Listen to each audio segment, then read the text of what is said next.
Hello there, and welcome to the Time Film Podcast, where we talk film, TV, games, and all that jazz like there's no tomorrow. My name is Tom, and as always, I'm joined with my co-host, John. Hey, what's up? It's the final podcast of the year. What a time to be alive. It's our 18th episode, and yeah, boy, do we have things to talk about today. We were going to talk about Wonder Woman 1984, but obviously, as we said in the last episode, there are difficulties of watching it, so we're going to, John hasn't been able to watch it just yet, so, we'll just postpone that until whenever we can. So instead, we're going to be talking about the best films of 2020. Now, there wasn't really... 2020's been it's definitely a year that exists. There hasn't really been much this year, but there will be stuff to talk about in our main segment. But yeah, happy holidays, happy Christmas to everyone who celebrates. Yeah, and happy New Year. Yeah, happy New Year. Yeah, 5 days. Yeah, pretty awesome. Hope everyone's had a good week. How have you been, John? Yeah, I'm doing great. Just good. Had a nice Christmas and. You? Yeah, no, same. Good stuff. I don't know if anyone saw, but John made his debut on the KSI video. On the KSI video on of Reddit posts. So that really was a moment to remember. I'm Magneto. Yes, you're Magneto. Yeah. Oh God! Yeah, that was a good one. That was a sweet moment. It was a big moment. So if anyone has, as I said last week, anyone who's come to the podcast from that, welcome. Welcome. This is our show where we just talk about films and stuff. Yeah. And music. Well, if you wanna review music, I don't know. So. We've actually been doing. We're almost at 2,000 views on the Mulan video, Mulan 2020, which is insane. Thank you so much. Wow. Yeah. Let me have a look what the stats are currently. That is an achievement. It certainly is. We thought our podcast was. We're at 1,963. So, damn, it's pretty good. Yeah, that's pretty good. Yeah, thank you to everyone. This podcast was gonna explode on what episode was it? That was episode 16. 16. No, 15. Yeah. Sorry, 15. Yeah, we didn't know that was gonna explode, but somehow the algorithm made everyone watch it. Thanks, algorithm. Thank you, algorithm. That's what you get for talking about. That's what you get for talking about films that are topical. Hence why I hope we can do the Wonder Woman episode sometime soon. But let's get into the news. We've been talking long enough. There are time codes in the description if you want to skip to whatever. And we're gonna start with Wonder Woman. So Patty Jenkins has said that she doesn't think that she will come back for a third Wonder Woman film, and that she's ready to step away from the franchise, especially with all this stuff about the cinema experience, HBO Max, and some salary disputes. And she said that it would have to be a really, really good script for her to, want to come back. And Gal Gadot agrees with that. So it looks like Wonder Woman 84 might be the last we see of Wonder Woman in the film format for a while. What do you think? Well, I haven't seen the sequel, but maybe it'll be a nice ending to it. Maybe, I don't know, but I think having a sequel will be great because you've seen the character and you want to see the character developing in other movies. Not in the solo movie, but with interacting with huge characters, Batman, Flash. But the Snyder, the Justice League, that was terrible. But Snyder Cut, I have faith in that because it's Snyder's film, and there'll be lots of stuff that will happen in the film. You know what I mean? Yeah, well, yeah, exactly. It's the same kind of thing with whether or not we ever see any of those actors again. Cavill, Affleck, whatever. We will at least get to see them in the Snyder Cut, and that will be, an exciting kind of prospect.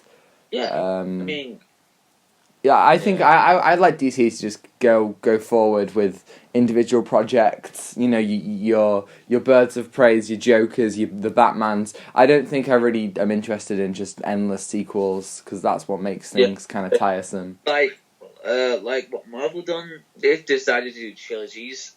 Yeah, they decided to do trilogies or even more. With every kind of film and. Yeah, the problem with having trilogies in one huge franchise is a bit overwhelming. I agree. I agree. There's so much. It's kind of like, not everyone's gonna want that. I'm not really interested in getting a third Ant-Man film. I didn't think the second one was anything special. Yeah. I'm not interested in getting another Thor film. Yeah, exactly. It feels like they're just kind of. Of course there is. Yeah, of course. I mean, it's like it feels like they're just trying to, do what they can to keep it alive.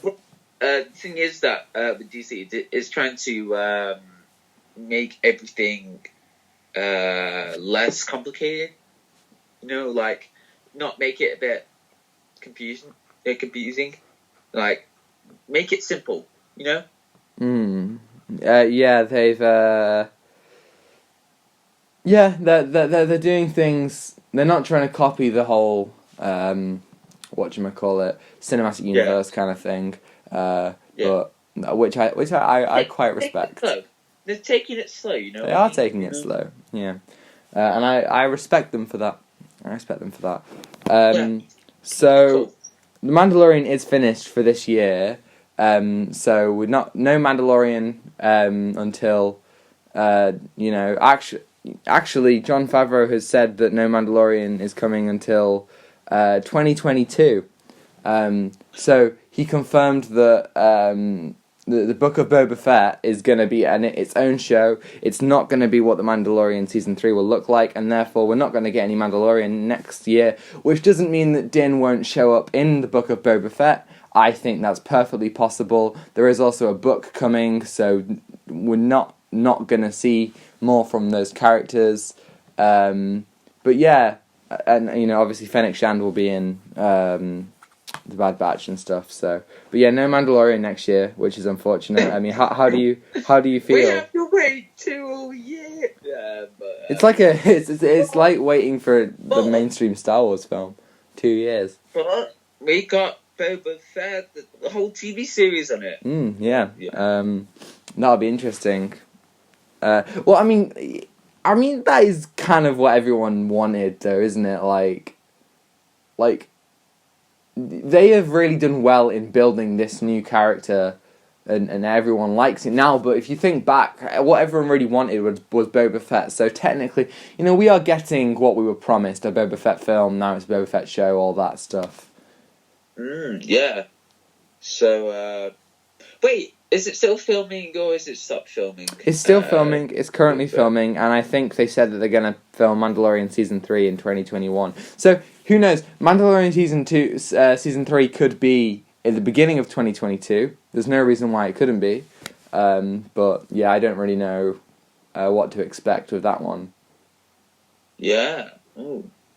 Yeah. So that's the last time we'll see Mandalorian until 2022, unless it's no. Well, what I really want to know is what will his new ship be? Literally, the main thing that I care about is whether he will get another Razor Crest, whether he'll get a new ship entirely. Like, I love that ship, man. I love the ship. So I want to get it. I want to see what happens with that. Yes. So Dune, the film Dune. Dune or Dune? Is it Dune or Dune or June? So that obviously was part of the whole coming to cinemas and HBO Max, but apparently now Warner Brothers are considering just releasing it at cinema, which they have said is, which seems to be like, preserve the cinema experience, but is probably just them, responding to all the backlash to the whole HBO Max thing. So yeah, I mean, it would just be coming to cinemas anyway over here in the UK, but I guess America gets it in cinemas next November, I think. What the heck? Yeah, next November. Let me have a look. Oh no, sorry, 1st of October 2021. Yeah, so what do you think about that? So America's getting it... Oh, that's not fair, because, well, La La Land came out in 2016, and we watched it in 2017, in February. No, January. Well, I'm sure we'll still get it in October too.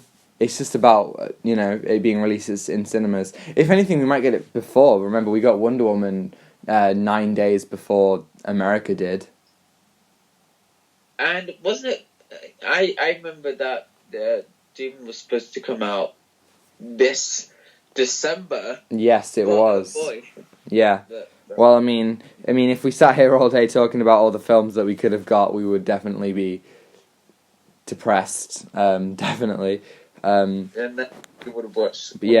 I actually got the Dune book for Christmas, so I'm excited to read that. Oh yeah, don't read the blurb. That'll be interesting. Don't read the blurb. Don't read the blurb. Alright, I don't have a plan to read the blurb, but okay. Just don't read the blurb, because that spoils, everything that's happening in the book. Okay, well, I'm never really one to read blurbs, normally, I'm the kind of person who just kind of goes off recommendations or, series that's supposed to be good. I never really want to be I wonder what this is about. I just kind of, all or nothing with me. Good. Just don't read the book. Yeah, maybe next year we will talk about the book and the original film. There is obviously the original David Lynch Dune, which we could also talk about. There are prospects. There are prospects. Now, Christopher Nolan, you know him. He is... Christopher Nolan. Chris. The lover of Fast and Furious films. Yes, he loves Fast and Furious. The guy who makes films more confusing. What he's got to say this time, Tom? Well, he says that he wants to make, or he's interested in making, video games based off his films. So, that would mean, for example, an Interstellar video game, a Dunkirk video game, hell, even a Tenet video game. What the hell? What do you think? I have no idea.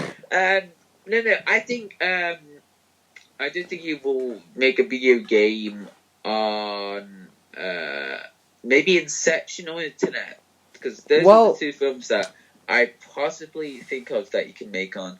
Well, here's the thing, with a video game, immediately, you have so much more time to do the actual plot. Exactly. And then you've got so much more time to do the actual, action sequences, and in a game where the player is actually, experiencing it, it kind of feels like, they, obviously Tenet was super confusing for so many people, and I feel like if you play Tenet, you could actually, you understand it more because you are experiencing it, if that makes sense. Yeah, I wanted more experience to watch it, but it was the cinema.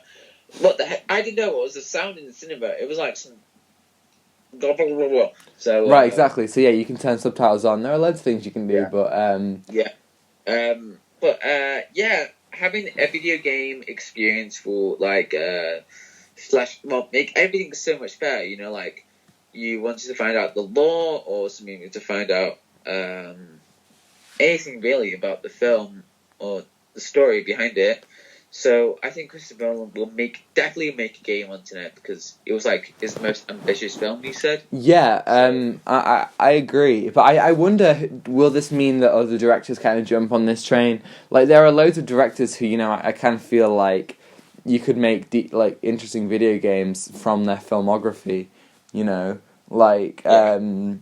like I'm sure you could get some really like wacky stylized stuff from someone like Wes Anderson, for example. He's my favorite director, and some of his films you could just have like a whole game, like, you know, like where you just kind of run about doing tasks in a hotel, you know, like Grand Budapest Hotel. Yeah, Like there are definitely 2D. loads of things you could do. I think that would be 2D if you think about it. Yeah, no, yeah, that's the kind of thing you'd see on a Switch or something. Yeah. Yeah. Those are really interesting to see about how directors will make their like transfer like the film into a game. So yeah, that'll be. Yeah, well, you don't really get film tie-ins anymore with games. Like, I can't think of the last time there was a film tie-in game, you know? Like, there used to be, like, you know, there was this Batman games, Spider-Man games, like, all manner of superhero tie-in games. There were the Harry Potter games, you know, there was Star Wars, and they used to have, but now games, you know, they make their own stories now, for better or for worse, you know, they move away from that. So I do wonder maybe this won't even work. Yeah, but there's one game. It was The Matrix. Yeah, that was like a film tie-in, I think. Yes, it was. Way back when there was a video game tie-in to The Matrix, which was actually like I think canon. It came out it came out in 2000s or in the 90s. That's cool. Yeah. Yeah, because that was like an actual film tie-in. And then there was there's so many other ones. There was a Lego movie. Wait, what? You mean like the Lego movie game?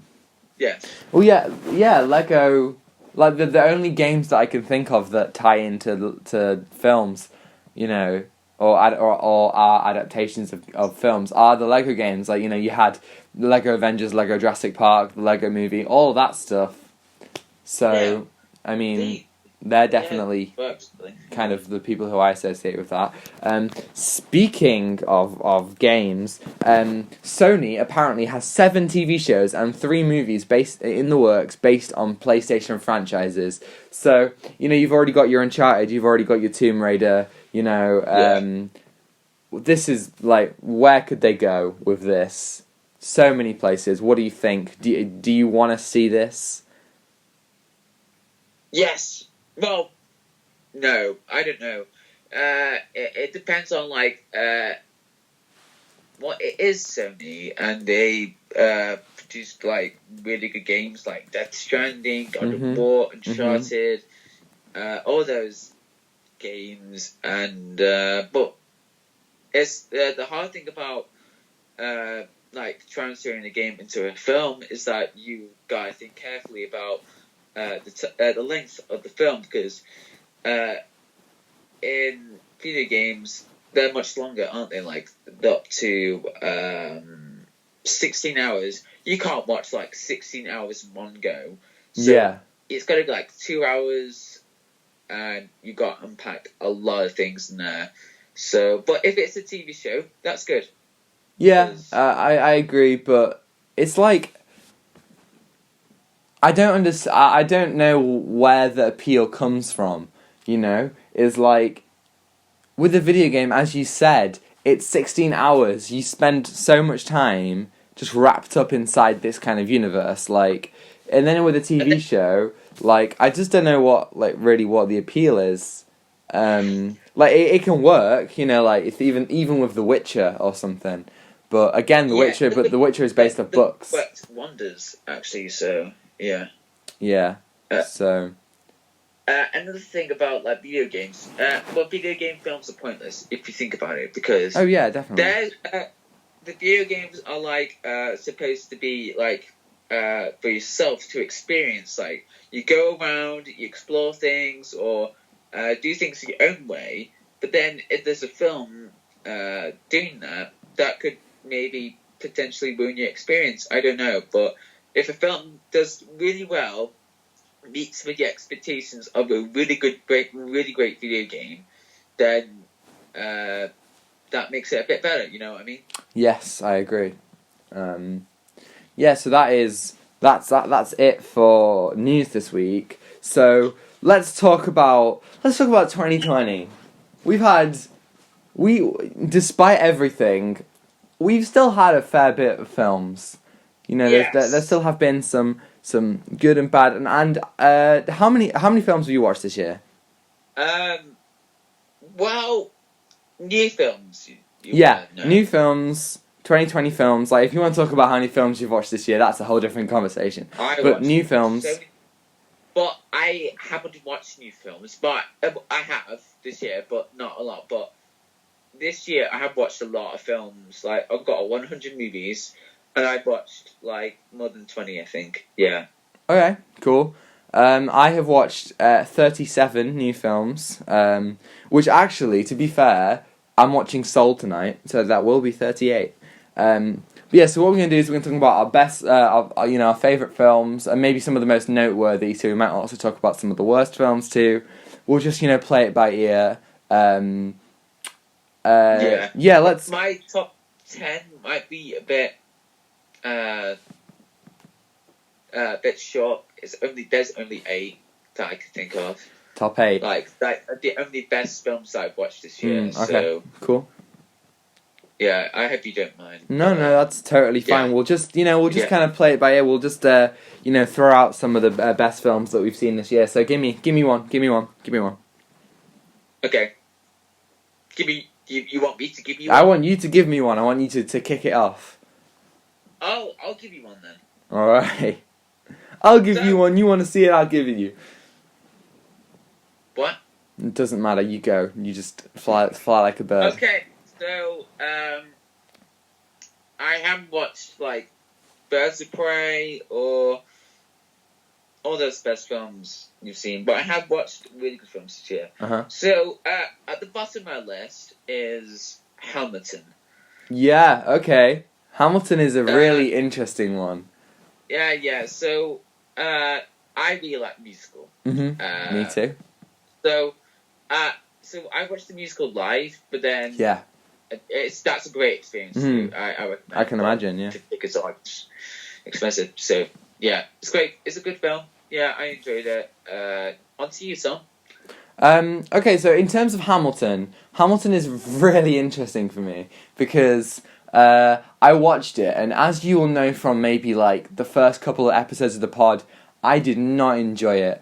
I really had, and it was quite low down on my list. It was actually at number 28. No, it would have been at 27, which is really low down. That's almost in the bottom 10 of the year, and everyone around me was saying like, oh no, it's so good and all this, and like, oh, you need to watch it again, listen to it again. So I did, and I, I have to say I was wrong.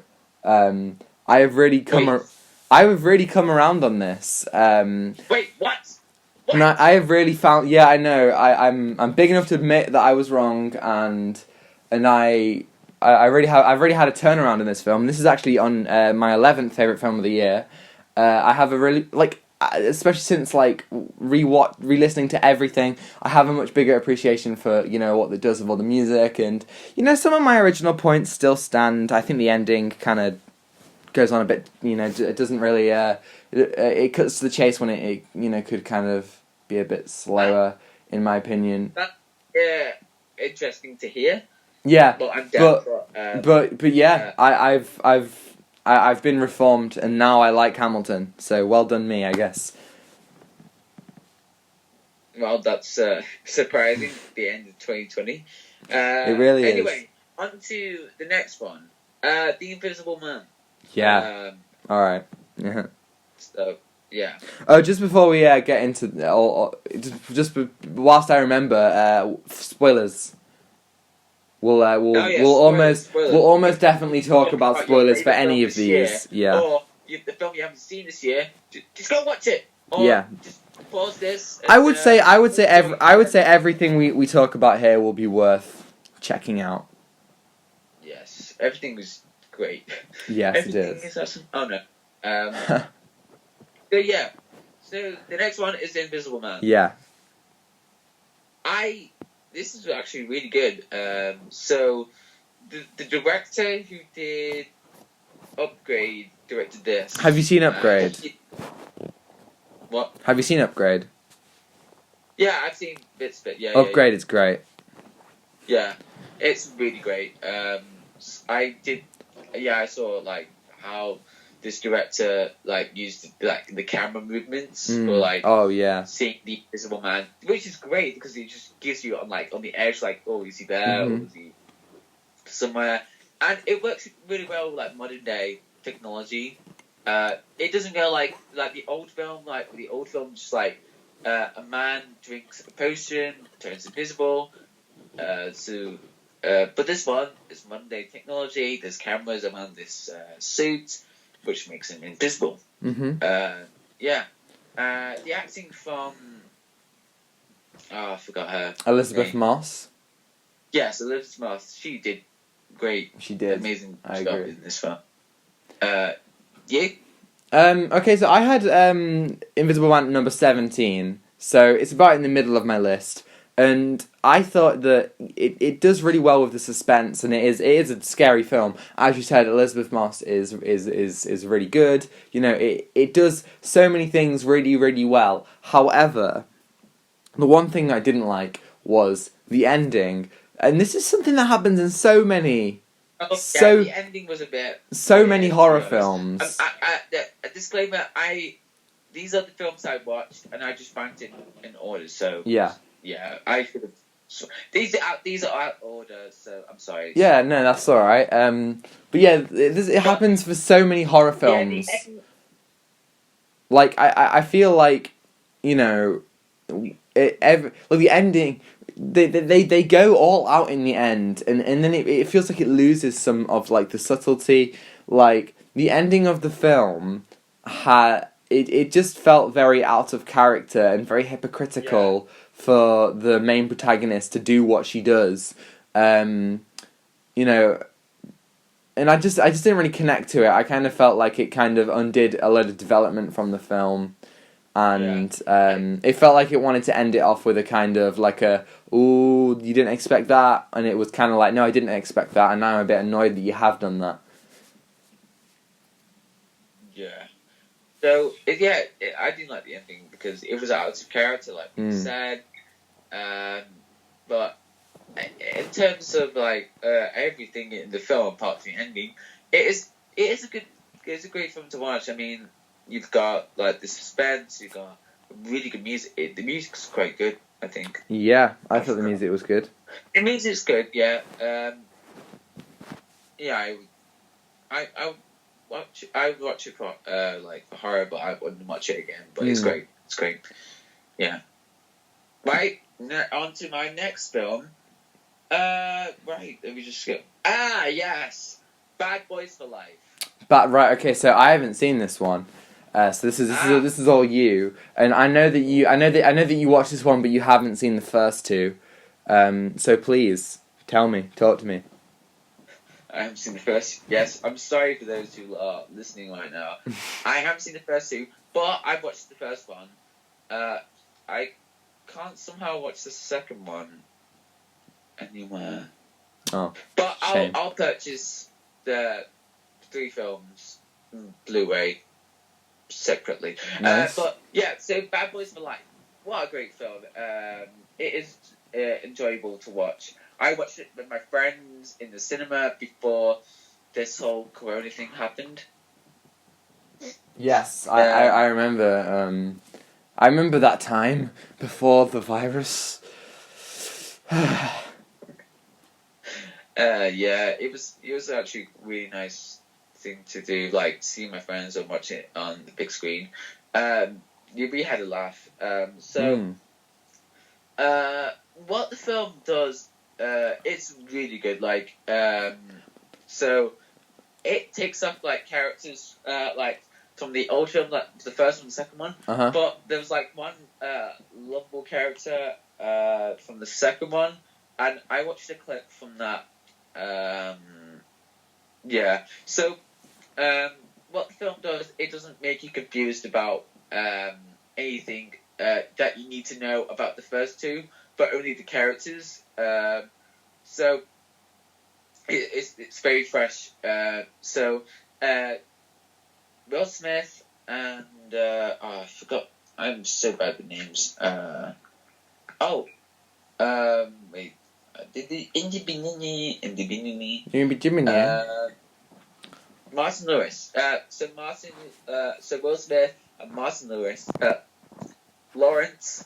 I can't speak today. Martin Lawrence and Will Smith. They did a great job. With the comedy, with the comedic timing, and the director did a fantastic job. Like, it's so much different than the first two, because the first two, I believe they were directed by Michael Bay. Yeah. Yeah, so there's less explosions, but this film's more stylish. The story's great. It's a bit generic, a bit that you all know. It's kind of unexpected as well, but it is a good story. It's not the best, but it is a very enjoyable film to watch, because you got these iconic duo on the screen, and I'm not going to spoil the film, but it is a great film to watch. It's kind of like Fast and Furious, but more funnier, more action packed, I believe. So, yeah. Great. That's all from me. Great. I will throw out one in my top 10. I don't think you'll have seen, but I'm going to go for it anyway. It's called Days of the Bagnalled Summer. Now this one is actually the directorial debut of Simon Bird, who is an actor that you'll know from The Inbetweeners and Friday Night Dinner. So he's a pretty funny actor. And this is a story about a mother and a son, kind of struggling to connect, and then eventually kind of coming to, connect. And it's a very simple premise, but it's done with such a, it's got this kind of wit and this charm that it's very realistic, and it taps into that kind of a similar thing to what The Inbetweeners taps into, where it's like it's a very relatable kind of story, but at the same time, it's shot with this kind of style that did feel kind of, I'm a sucker for a kind of stylistic, devices of Wes Anderson, and that is, it felt like it captured that, and I really did like what it did, and it was very heartfelt at the end of the day as well. It touched upon some themes of like life and death, and that was, it felt really a fresh way to do such a traditional story, and I really appreciated it. It was just a surprise. It was a lovely surprise. What film did this was again? It's called Days of the Bagnalled Summer. Oh, yeah. Yeah, you might have read the review. You might have read the review in Empire. From there, it kind of reminds me. Yeah. So, would you recommend it? Definitely. Oh yeah. It's one of those that you can watch. You don't really. It doesn't require. It's not really too heavy. It doesn't require like to be in a certain mood. I feel like you just put it on whenever, and you can still get something from it. I feel like everyone can connect to it in some shape or form. Now, give me something you've watched. Give me a good film from the year. Go. So, this film came out late 2019, okay, and I didn't get a chance to watch it in 2020. Yeah, okay. So that kind of counts, Yeah. It's late 2019. So that film is Uncut Gems. Yeah, no, I've got Uncut Gems too. Yeah. Oh, okay. Oh, phew. Cool. I thought we were going to have an argument like... Uncut Gems! How dare you! You're a disgrace! Me! So, yeah, Uncut Gems, what a film. So, this film, I think this film surprised both of us, if you think about it. Like, Adam Sandler, he did a phenomenal job on acting. Like, you see Adam Sandler in like really bad comedy films. Like, me and Tom watched Grown Ups 2, and my god, that was an experience to watch. Yeah. So Uncle Gems. So Tom, you there? I'm here. I had to open my door for someone. So, What? but I had to open my door for someone, but I could hear you the whole time. And yes, Adam Sandler has always made these kind of really bad. I mean, let's be honest, they're bad films, and you know they've always kind of aimed for this, you know.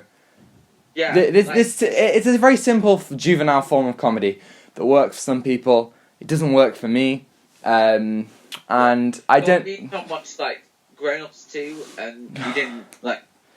The first Grown Ups is fine. The second one is just like there's loads of just.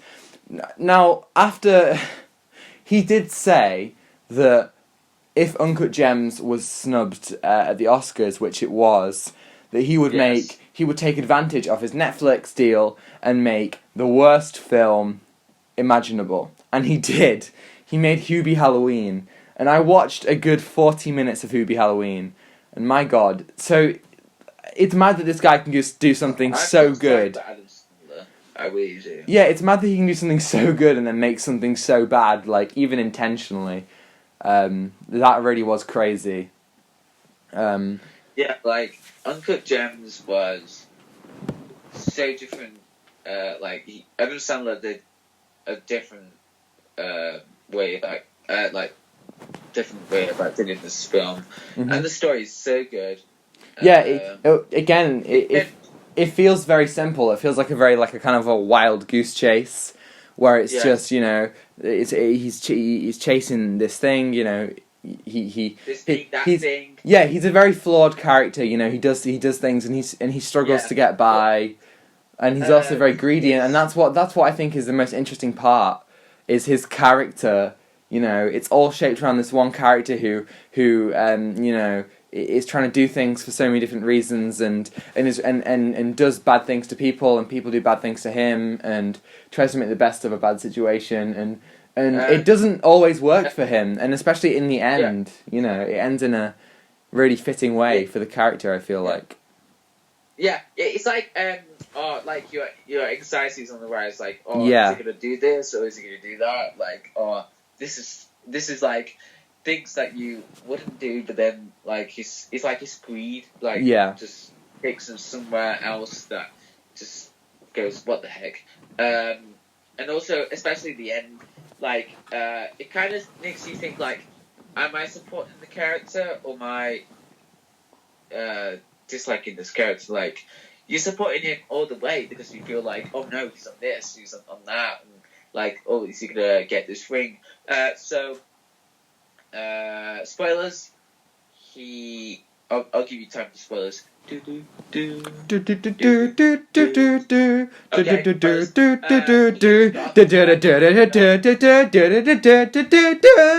my God, that was a horrible voice break. Oh, I'm sorry.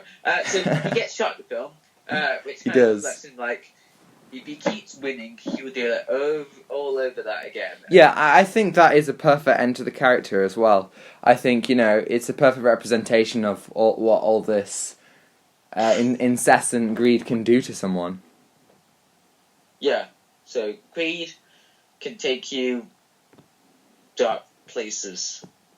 Yeah, definitely. For no, like, that's knowledge from there, from me. Anyway, Comedy John, everybody. Comedy John, he's back. Poetry John. Yes. So next film. So I picked from my top 10. The Five Bloods. Yes, I have. So I had The Five Bloods below Uncut Gems, but above Days of the Bagnalled Summer. Talk to me. I have Uncut Gems. I have Uncut Gems below The Five Bloods. I have Uncut Gems just above that. The Five Bloods. Oh. No, I have Uncut Gems below The Five Bloods. How dare you have a different opinion to me? Now tell me, what do you think of Uncut Gems? No, Uncut Gems is below. No, sorry, The Five Bloods. Tell me, talk to me. Jeez. We just talked about Uncut Gems. I'm sorry. Right, So the Five Bloods. Yes. Wow. So it's the same legendary director. Surprisingly, the director Spike Lee, he's doing a film on Viagra. He's doing a musical about Viagra. That's incredible. I love it. I have no idea why he's doing that, but why not, John?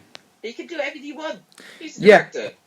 Spike Lee is a great director. So Spike Lee, he directed Black Klansman, which is he did. an amazing film. Black Klansman is incredible. He also directed Do the Right Thing, which is another really, really incredible film, which is actually his third film, maybe his second.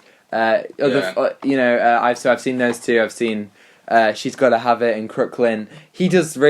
All of his films have something to say, and he always, well, at least from the films I've seen, they all have something to say, and they're all presented in a really both playful yet like gritty and real way that is really hard to pass up. It's really hard not to kind of find something from a Spike Lee film. Yeah, like everything that he shows is quite powerful, especially in The Five Bloods. So The Five Bloods is a great film. So the sad thing is about this is just Chadwick Boseman. Yeah, it was. Now I'm trying to think. Did this come out before or after Chadwick Boseman passed away? Before. Before, right. So, I mean, Chadwick Boseman, he has a really, really big role in the plot. He's not like... Okay, so he's not the biggest role in the plot, but, what... it's just like, like, the creation of the story. Yeah, what he represents in the plot is really, really important. He's the epicenter. He is. All the characters, it centers around Vietnam vets going back to Vietnam. And they have this kind of connection with this character Stormin' Norman, who presents this kind of this respect that they all had for him, and what I found really interesting was like there are so many Vietnam films, and I love a Vietnam film, but Spike Lee does what people so often you don't know that you kind of missed. And then he kind of makes you feel guilty for not ever kind of considering what that is. For example, like in all these Vietnam films that have been like in all these decades, like I mean I for one and I've heard other people talk like you don't really ever think about like what was it like for the black people or even for the Vietnam even the people who were from Vietnam. Like, what was the war like from their perspective? And I think the film presents that in such an interesting way from all kind of different angles. Yeah, that what makes it very like different perspective. Yeah, like what you're trying to say. Yeah. Yeah. And like gaining that freedom, like from the horrible things. Yeah, it's quite powerful. There's like some moving stuff in the film, but like you feel sorry for these characters that they've been through. Yeah, it is. Yeah, what do you think? Yeah, I think you're right. There's some really moving stuff, like like the way that I can't remember the character's name, but Delroy Lindo's character. He goes through a lot of like trials and tribulations. Like he's really like experiencing PTSD from Vietnam, and it kind of feels like he is the biggest in this film. Like he has like a really sad story. And you can see it from his perspective and also from the people who want to, and he kind of can't let it go, whereas other people kind of want to move forward. And you've seen that I've seen that so many times in Vietnam films, but he does it in such a Spike Lee presents it in such a different way that especially like when this came out, this is like the peak of the Black Lives Matter protest. Like it had so much relevance, and that it was really interesting how he did that. Yeah. Yeah.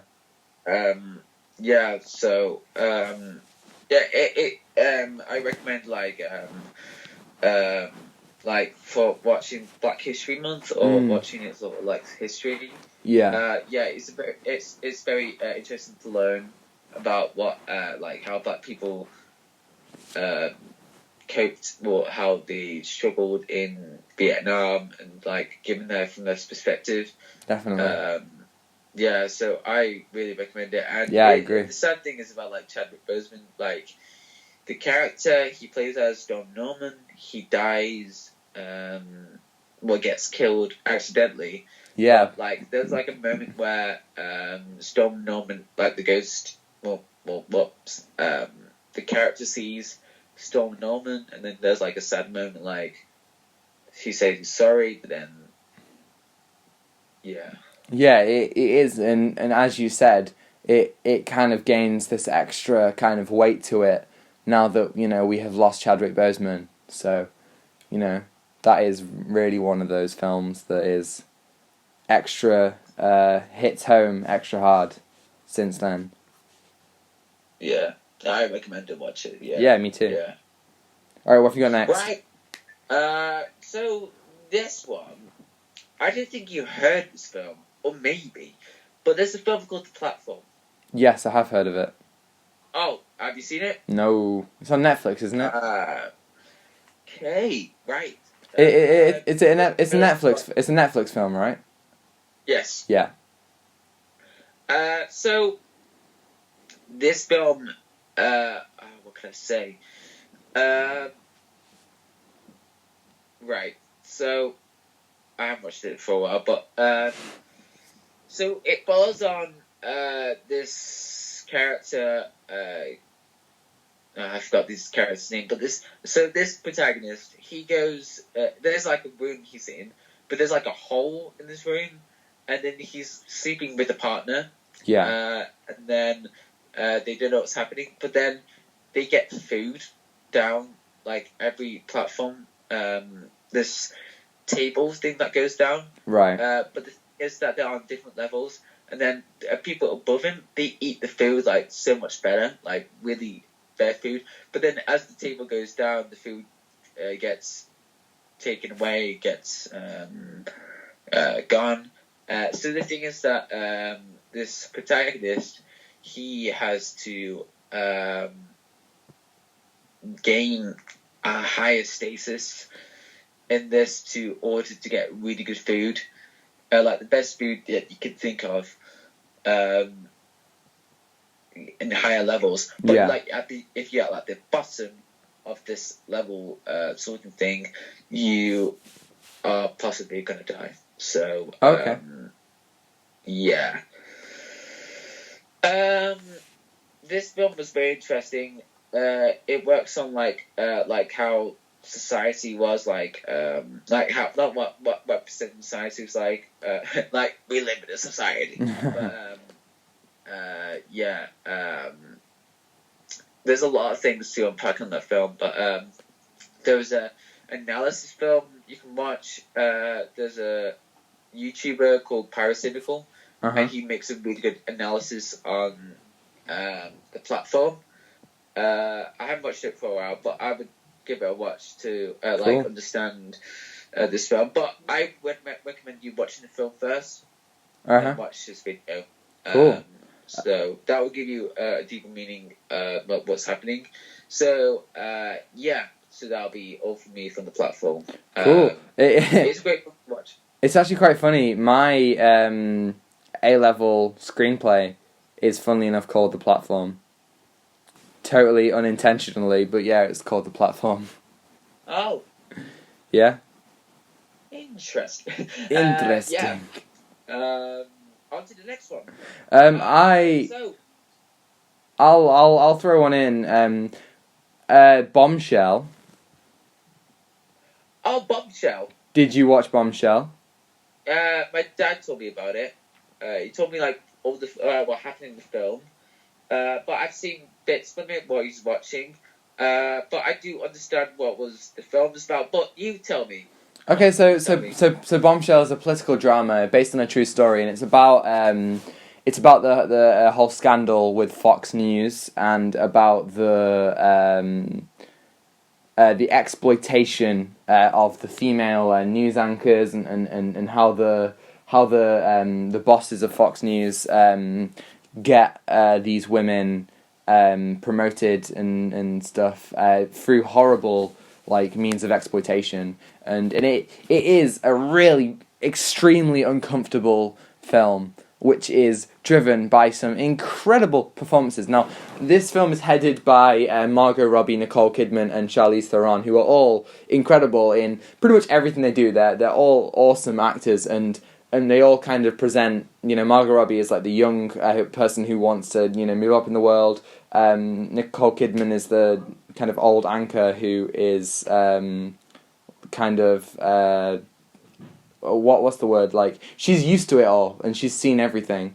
And then Charlize Theron is the person who is kind of in the middle of that, kind of on air at that point, and you see how all these people are really done dirty by the bosses, and the main boss is played by John Lithgow. He was in things like Daddy's Home 2. Remember, you know him? Yeah. Yeah, and he's a lovely guy, and he plays some he seems so nice, and he plays some really sweet roles. But in this film, playing the head of Fox News, he is such a kind of sleazy dude, and it is really kind of oh my god, horrible to kind of experience some of these scenes So yeah, some of the what this film does so well is it makes you uncomfortable and really makes you feel for the characters, and it's driven by these incredible emotional performances, and I definitely recommend it just for the kind of political aspects of it, especially it being it's fairly recent as well. This was I think only a few years ago, so it kind of coins this Me Too movement, which is important to learn about, I think, and it does a real job of presenting this kind of the failings and corruption of the media. Yeah. So, yeah, I'll watch it. So there's Margot Robbie, Charlie Theron. Yeah, Charlize Theron. That's the. There was a. I don't know how to say it. It's okay. If you guys have been watching the pod for a while, you will know that John doesn't know how to speak. Yes. So another film to count down. So Tenet. Yes, Tenet. Okay. So in the very first podcast episode, yes, we did talk about Tenet. Discussed Tenet. Yes, we did. Now, you probably listened to this thing about so many times. So it's been a while since I watched Tenet. You for hours, Tom. So I need to watch this film again with subtitles. Yes, me too. Definitely. Because I can get the dialogue in my head. But yeah, so what you heard from us for the first one, it is very confusing to talk about, isn't it? You can't explain definitely. it. It's a film that it takes a higher level of understanding and probably, as you said, more views to properly kind of comprehend. Right, big brain. Oh, definitely. You need the biggest brain. Christopher Nolan, big brain. If he would have explained about Tenet in the Memento explanation video, maybe he will. Maybe would have been it points higher. Maybe he will at some point. Okay, so I had Tenet at number 21 in my list. So I appreciated a lot of the. I thought the acting was great. I thought the the way that it was all put together was great. I just thought it was a very confusing film, and because of that, it became very cold. Since I watched it, I have watched and listened to so much about it. I would highly recommend Mark Kermode's podcast, Kermode on Film. He's a really famous reviewer in this country, and he talked about it with Jack Howard in a really interesting way. Jack Howard also did loads of videos on YouTube about Tenet, and through watching and reading and listening to stuff like this, I've garnered a greater appreciation of what it does. However, I still think that the film is very cold, especially towards the end. You know, it lacks a kind of character, a connection in the final sequence, and that kind of ruined it for me. I do think that you know, when it's so difficult to connect with, I did find a kind of disconnect there.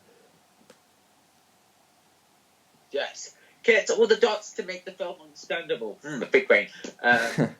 Yes. So now, on to the final film of the list. Oh, this is your final film?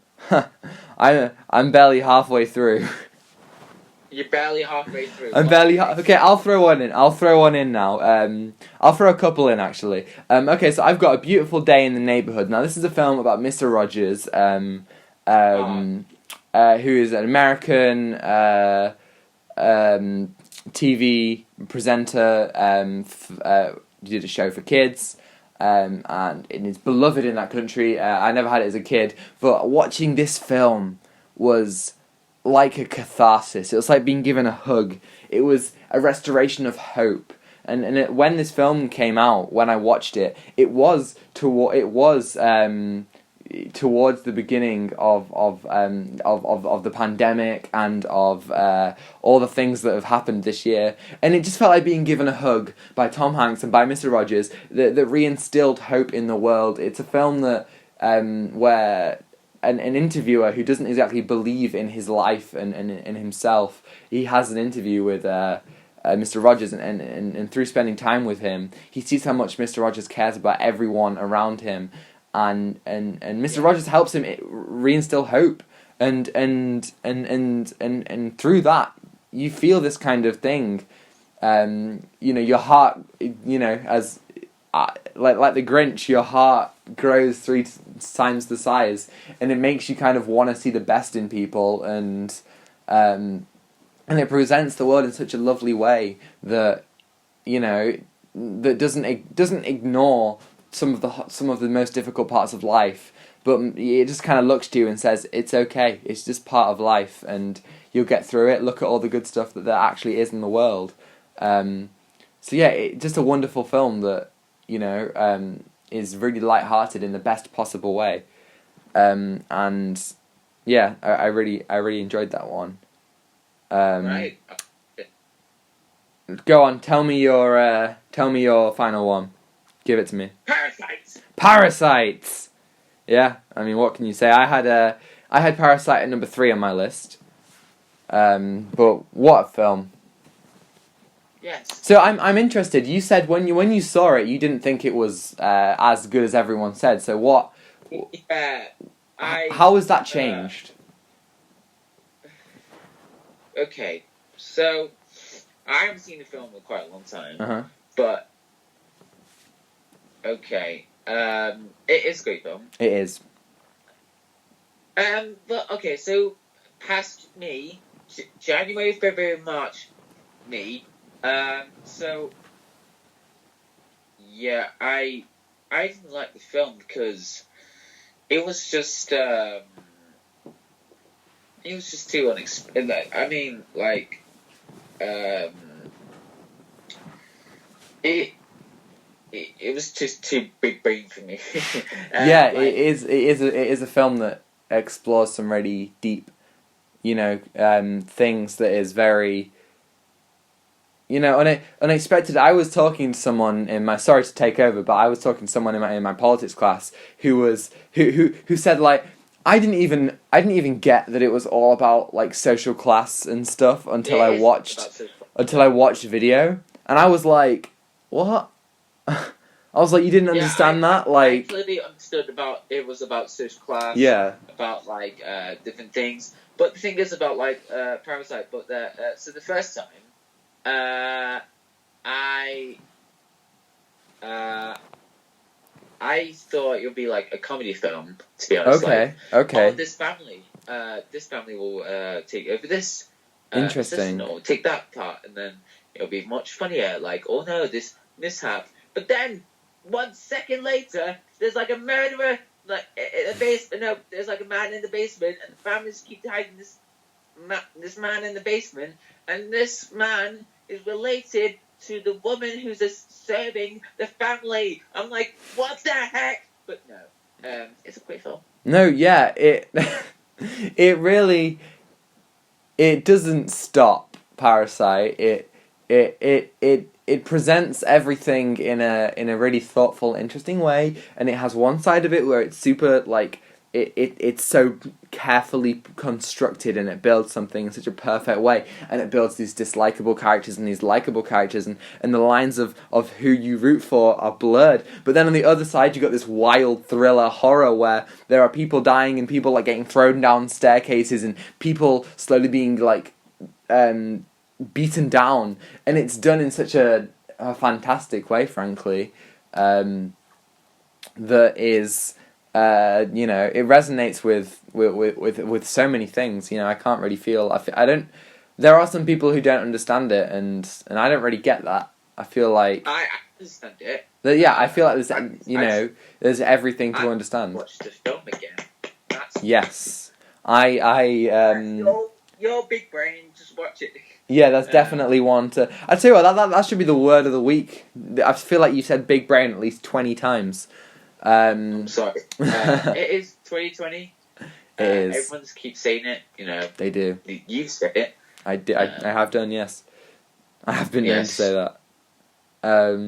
So I guess if that's your top film, that wasn't third on my list. So I'll go through my last four in my top 10. Okay, so The King of Staten Island. This is a film. It's a Judd Apatow film. Judd Apatow directed things like The 40-Year-Old Virgin, and it stars Pete Davidson. And Pete Davidson wrote it as a kind of passion project for him about his dad who was a firefighter. I think his dad was a firefighter, and he had like this kind of respect for him, and I didn't expect much from it because it was a film from the guy who did 40-Year-Old Virgin, which I have seen like half of, and I wasn't that impressed by it. I think that kind of American comedy doesn't really resonate with me. And I watched this film, and it's about Pete Davidson plays a character who is really like he is kind of, I wouldn't say he's struggling, because he in his own eyes he is doing the right things and right by people, but he he makes for example his mum and the people around him, he makes their lives more difficult by trying to do the right thing, and he's he doesn't really have like a proper job, and he's kind of he's struggling with various different things, and he finds this kind of, eventually after being kind of shut up by everyone, he finds this kind of catharsis and this kind of oh my god, what's the word? What's the word, John? What's the word? What word? Where someone becomes a better person. For the betterment of themselves. Yes, he does things for the betterment of himself and other people through firemen, who he becomes friends with through the guy that he hated, who his mum was dating, who is played by Bill Burr, who you know from The Mandalorian, and he is so much good. He's so good in that film. I mean, from everything I've seen him in, he's just a funny and a good actor and guy, and yeah, the film it has this kind of redemption. That was the word I'm thinking of. This kind of redemptive thing that reinstills kind of feeling of faith. My fourth film of the year was Little Women, and this is also the first film that I watched, and oh my god, it's so good. I don't know if you've seen Lady Bird, No, but I've seen Lady Bird. right, so that is another Greta Gerwig film, and can I just say Greta Gerwig is an absolute treat. She is a brilliant director, and I intend to follow her work. I'm not sure if there's anything else I should watch, but I intend to. But Little Women was the first film of hers I'd seen. Haven't read the book, but I know the story. And what it does so well, apart from the main cast being absolutely incredible, Saoirse Ronan and Florence Pugh, wow, they don't have the right to be that good, and they are great. The direction, the way that the film splits between the past and the present in such an interesting way, and the way that it's structured is the thing that I have so much love for. Greta Gerwig does it in this kind of way, using lighting and editing in such a perfect way, and structuring scenes, because the book just kind of goes in a linear fashion, and it goes from light-hearted to dark, whereas the film, Greta Gerwig is like, no, we're going to go light then dark, and light then dark, and we're going to show parallels throughout each thing, and then show how scenes connect, and it's done in a really beautiful way, and Timothée Chalamet is in it, and he is gorgeous, as always, and it's just a lovely, lovely film that is perfect and should have. Maybe it was nominated for Best Picture, but it was great. Absolutely incredible what it did. Right. I got my 2 days ago I got my sister the film on Blu-ray. Yes, I definitely recommend it. I think you should. I'll watch it with my sister totally tonight. Yeah, go for it. It's incredible. So yeah, my right, okay. And what else is your last two? So my third one was Parasite, and then my second one was Queen and Slim. This is a film. Now I'm a sucker for the films that deal with politics, especially racial politics. It's such an interesting thing, and what Queen and Slim is about, two black people played by Daniel Kaluuya and I can't remember the name of the woman's name, but they're on a first date, and on the way home they get pulled over by a cop and end up killing him. Whoops. And they have to go on the run. And what the film does is it kind of it builds these two characters up as kind of martyrs to a community, and it instills this kind of these kind of protests, which obviously become her name's Jodie Turner-Smith, and it they become with all the protests this year so much more resonant, and what happens is they're constantly trying to get out of trouble, and while realizing that what they're becoming part of is bigger than them, and they're just trying to live their life, but it's not exactly going the way that they would have thought, and it ends in such a bleak way, which is how I feel like so many films kind of do so well, and it doesn't, and that's it hits you with this kind of brutality of, this is what life is like. It's not like this fairy tale kind of thing, and that is what I absolutely love in so many films. And my top film of the year is none other than 1917. Oh, 1917! Oh, I can't believe you forgot 1917. And can I also say... Making my top film. Sorry, making my top film. I'm sorry.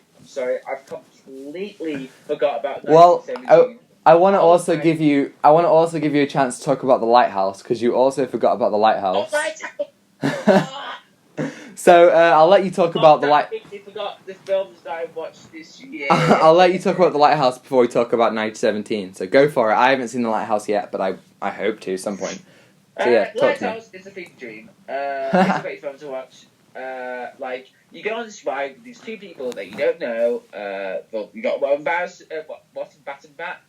Robert Bat. You've got a Green Goblin. Yes. And you see those together.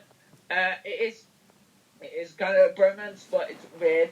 There's a guy who's very lovingly loved the lighthouse, like the light, and he did some strange stuff to Anyway, so then they have hallucinations, and then they get attacked by a squid, but the squid's gone. But then, so try and keep it spoiler free here. I haven't seen it yet. Yeah. That wasn't a spoiler. That was just some thing. But that happened in the trailer. So. Oh, did it? Okay, sorry, I didn't know. I'll keep it fresh. So it's a very weird film to watch. I thought it'd be a funny thing to watch because you got Robin Bat, you got Green Goblin. You gotta watch it because it is a great film to watch. You just go on this ride on this very weird film called The Lighthouse. Yeah, so, I do. I recommend it. I do intend to pick that up on Blu-ray. And 1917, the top film of the year. I completely forgot. Yeah. Yeah, 1917 is a huge gimmick, and that is true. And it it has this gimmick of similar to films like Birdman. It's one shot. It is one shot, and when going in, I did think to myself, this is just gonna be like not that special, but what the beauty of it being just one shot is how it is why it is so impactful. You go on a journey with these two soldiers, and the way that you go through like such tense scenes that keep you exactly what these guys know.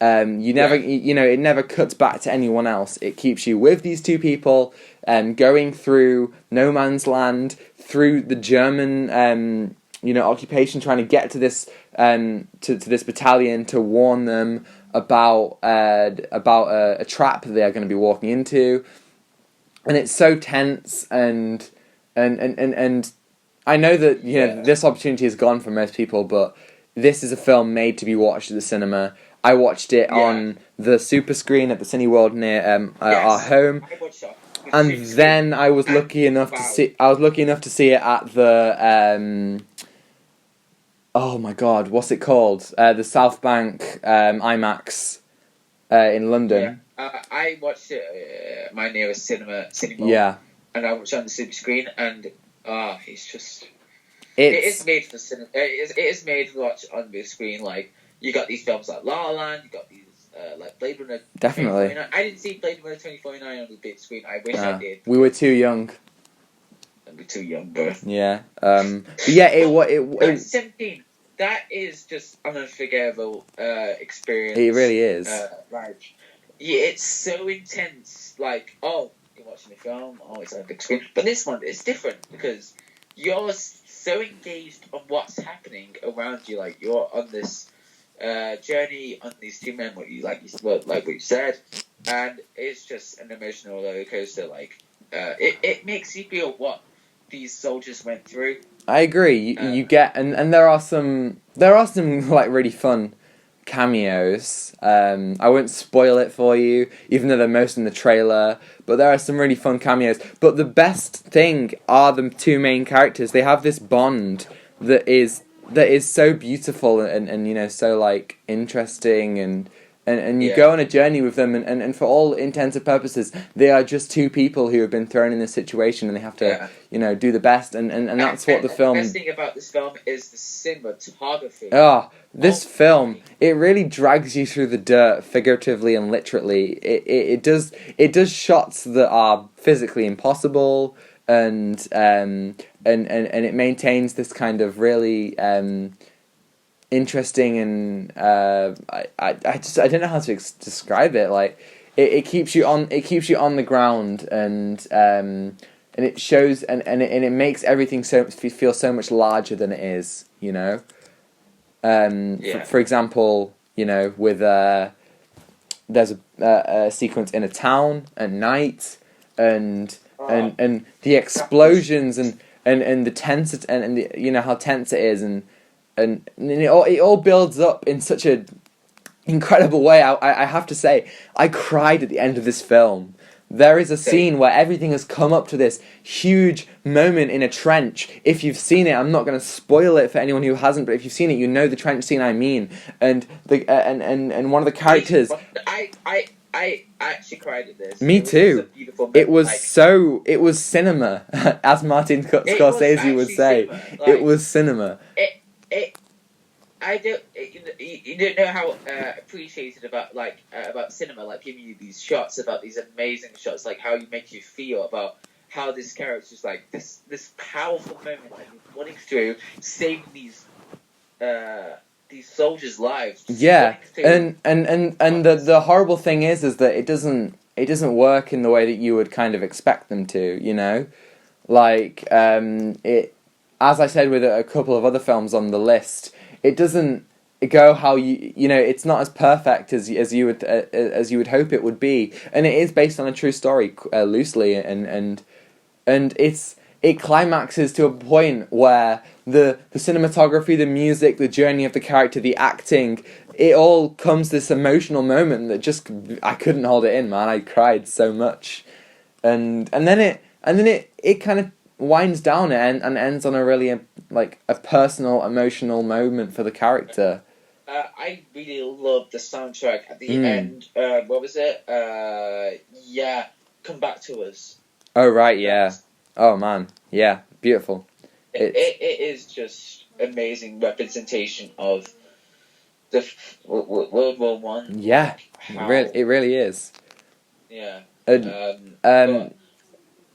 I wish it will come back on the big screen so people experience the intensity of the most. If you're gonna watch it, try and watch it on like a projector or something, or even like watch it with headphones in, because you need that kind of like full experience that I think is really important and rare. Yeah. And I want to say, if you don't know whether to watch it, don't watch the trailer. What I found was that the trailer ruins. The trailer, it spoils everything. It doesn't necessarily. It just kind of shows you every kind of set piece. So you're never really I never really found myself to be too surprised by what it did. Like, I don't think that matters. I do think that it's good enough without that, but still. Yeah, what a film. Despite how crappy this year has been, I do think it's been a good year of films. Yeah. I think we've had some good films. We haven't even touched upon, like Birds of Prey and stuff, but there have been some good films this year. Yeah, I agree. And I hope that next year we'll have even better. And this is quite difficult, but without further ado, that is it for the Out of Time Film Podcast for the year. Yeah. So next time we have a podcast, it will be the 3rd of January 2021. So I mean. Oh, I need to sneeze. You sneeze? Sneeze. Sneeze. Oh, it's gone. It's gone. Oh no. I hate that. Yeah. I know what you mean. And then it comes back later. Supporting us this year. This is a huge thing for us. Like, we got nearly 2,000 views on 2 weeks ago on this episode. Yes. Thank you for trying to comment down. But please do comment down. Comment us, email questions. Yeah, comment us, email us. We hope to. Yeah, we hope to have more emails for the email segment next year, and who knows where this will go. Hopefully, we can do some film commentaries. That would be great, and just kind of build our presence. Whatever the world looks like, we will still be here. As we've proven, we can talk. We can just talk on Skype and whatever. And yeah, so we hope to have some great times. And I don't want to get emotional. I don't think I will do. But this is like, if you look on our Instagram account, you will see reviews quite a while back. That was what I used to do. I used to do reviews. I used to write down, and I always thought to myself, this is. Tom decided to do films. Yeah, you did some too. Yeah, and I always thought to myself, I want something more. I want to do something that people can interact with, and I want to properly speak my mind. and I've done this in such a brilliant way. And John, you've been such a good co-host this year. I thank you, man. Thank you, bro. This is incredible, and thank you to everyone who supported us and everyone who has encouraged us and told us that they enjoyed it. Zane, thank you for the bloody incredible thumbnails and the banner and the logo. Putting those my ideas onto paper or incredible on the screen. I can't thank anyone enough. Everyone. And then making the thumbnails. Yeah. Great. Everything everyone has helped us with has been just so good, and thank you everyone for watching this year, and please, stick with us. We have plans for next year. Next week we will probably be doing the most anticipated films of 2021, even unless John gets to watch Wonder Woman, but no promises. But yeah, I don't really think I have anything else to say. Yeah. Thank you for tuning in. Yes. Our podcast, and if you found it by surprise, then you deserve it. Because consider staying with us, subscribing, liking, all that fun stuff. And if you found that KSI video and you listened to this whole episode, thank you so much. You've been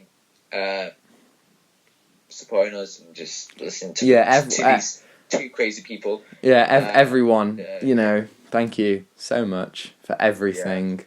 And I guess, that is it. Happy New Year, everyone.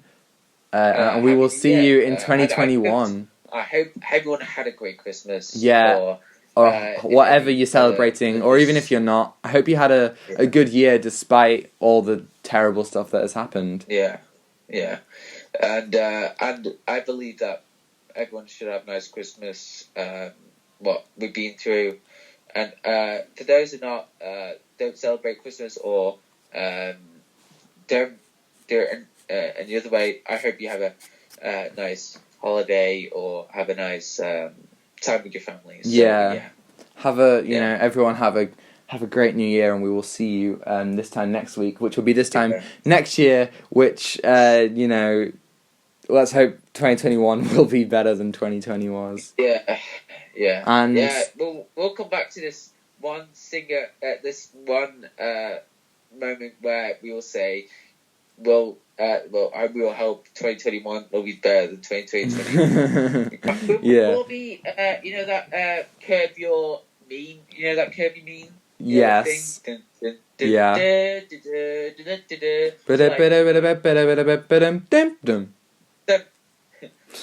So hopefully we don't get curbed.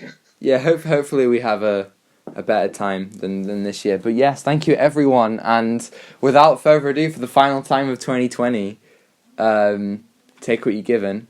I have nothing to say about 2020, but 2020 has been an experience. We do everything. John, thank you for coming. John, I just set you up. I said take what you're given. Oh, sorry, but I want to make sure everyone be safe, everyone.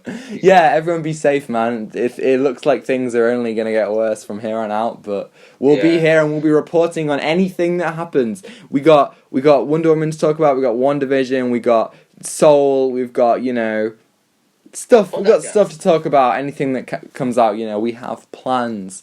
And yes, so, have a good one, everybody. And take what you're given. Get it back. Goodbye. Goodbye. Thank you. Thank you very much.